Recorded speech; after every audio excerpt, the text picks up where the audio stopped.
In the annals of history, a dark tale repeats itself, a saga of crises exploited, leaders exalted, and freedoms eroded. Over 2 centuries, from the revolutionary fires of France to the Cold War shadows of Latin America and the digital age of Russia, dictators have risen not as invaders, but as saviors. They promise to heal a wounded nation, only to chain it. This is no fable, it's a pattern etched in the blood of democracies lost. And now, in September 2025, under the second Trump administration, we see its chilling echoes in America. Project 2025, the far-right's 900-page blueprint penned by Heritage Foundation allies and former Trump aides, isn't just policy, it's the script for this tragedy. Drawn from history's warnings, this story carries a moral purpose: vigilance or vanish. Let us walk through the chapters, tying each thread to the far-right's actions and proposals, before charting a path to rewrite our ending. The Crisis Unleashed. Our story begins in turmoil, where economic despair and social fractures open the door to the tyrant. In 1930s Germany, the Great Depression's grip, hyperinflation, joblessness, made the Weimar Republic a house of cards. Hitler rose on promises of revival, blaming scapegoats for the pain. Mussolini in Italy vowed to crush socialists and restore glory. History shows crises aren't just backdrops, they're the dictator's opportunity. Today, America's lingering post-COVID scars, inflation hitting families, migration waves framed as invasions, mirror this. Project 2025 seizes the moment, proposing mass deportations of millions, ending birthright citizenship, and dismantling asylum systems to secure the border. Trump's 2025 executive orders have already ramped up ICE raids, deploying military for domestic enforcement and building detention camps, echoing Pinochet's 1973 sieges in Chile, where economic fears justified terror. Persuasive, to the fearful, yes. But this solution deepens division, risking economic fallout as deportations gut workforces, just as Nazi policies isolated Germany further. The fragile pillars crumble next, weak institutions invite the power grab. France's fragile republic in 1799, born of revolution, fell to Napoleon Bonaparte's coup, as he exploited legal loopholes to centralize control.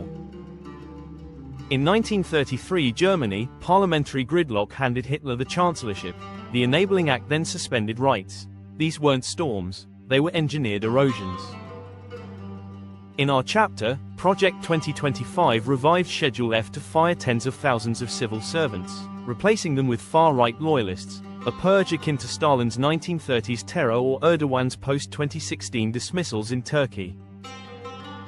By September 2025, Trump's administration has stacked the DOJ and FBI with project architects like Russell Vought, targeting deep state foes and defying courts on immigration, building an imperial presidency that historians warn mirrors the authoritarian slide in interwar Europe. This isn't reform, it's the slow death of checks and balances, leaving democracy defenseless. The charismatic shadow enter the charismatic leader, the story's dark heart. Mussolini's bombast in 1920s Italy built a cult, scapegoating enemies to unite the masses. Hitler followed, his oratory turning despair to devotion. Populism isn't passion, it's manipulation. Trump embodies this, his rallies are modern Nuremberg, promising retribution against elites and immigrants. Project 2025 fuels it by gutting DEI programs and LGBTQ+ protections, fostering a unified Christian nationalist front, echoing Franco's Spain or Perón's Argentina, where social conservatism masked authoritarian grips. In 2025, his pardons for loyalists and vows to prosecute opponents build fealty over law, as seen in Putin's Russia, where personality trumps policy. Beware the savior who demands blind faith. Elites emerge from the shadows. No tyrant rises alone, elites provide the arsenal. Krupp barons backed Hitler for profits. Italian industrialists funded Mussolini against unions. Their bargain, wealth for complicity. Today, tech moguls and energy giants endorse Project 2025's deregulation, trading ethics for tax cuts, mirroring those enablers. Trump's 2025 picks, like Pete Hegseth for defense, blur military lines for enforcement, as in Pinochet's junta, where elites gain from chaos. History judges these puppeteers harshly. The poison of division, polarization and propaganda widen the chasm. Goebbels' lies in Nazi Germany turned neighbors to foes. Russian state media under Putin silences dissent. Project 2025's criminal justice overhaul ramps surveillance, demonizing protesters as terrorists, like Orban's Hungary, a far-right model. Trump's enemy of the people, barbs, and 2025 defunding of NPR echo this, eroding truth as Mussolini muzzled press. Division isn't natural, it's engineered. The emergency veil, crisis created and resolved by the hero. Finally, emergencies cloak the takeover. The 1933 Reichstag fire started by the Nazis, let Hitler seize powers. 1999 bombings, which were engineered by Putin, gained him public support to use military force internally. The border crisis justified Project 2025's martial expansions, surveillance orders, military raids, turning America into a police state. Fall 2025, these echo global warnings of authoritarian drift, as California, New York, Washington and Illinois are occupied by National Guard and troops brought from red states into blue states. This is our chapter. Will it end in chains? History screams no, for in every shadow of tyranny, saviors emerged, not with swords, but with the unquenchable fire of democracy. They remind us, the story isn't written until we seize the pen. They succeeded through grassroots unity and non-violent political agitation that eroded regime legitimacy, showing even entrenched cults can crumble under persistent, multifaceted resistance.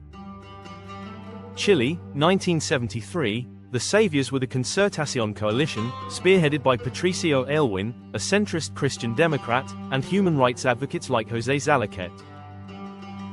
From 1983-1988, they orchestrated the No campaign, a non-violent referendum drive that mobilized millions through voter registration, media exposés of regime atrocities, and peaceful protests despite torture and disappearances.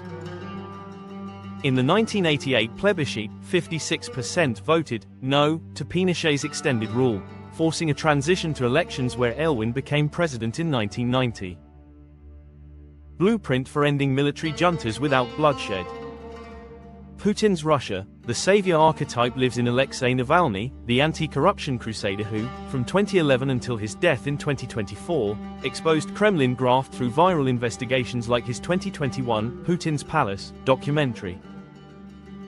This sparked massive protests in 2012 and 2021.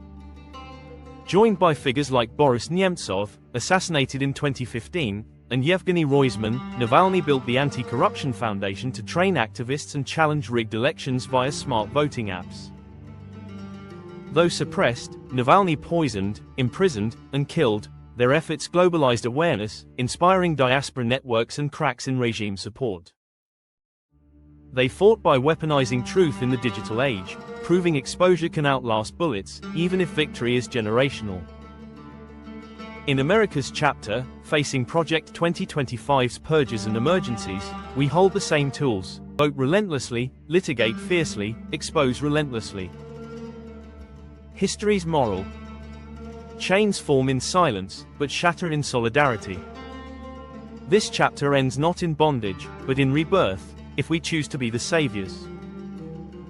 Freedom isn't given, it's guarded. Act now. The moral: democracies don't fall in a day, they fade from neglect. But we are the authors now. In this tale of tyrants past, let America be the chapter of redemption. Rise, resist, reclaim, before we lose our power completely. Thanks for watching.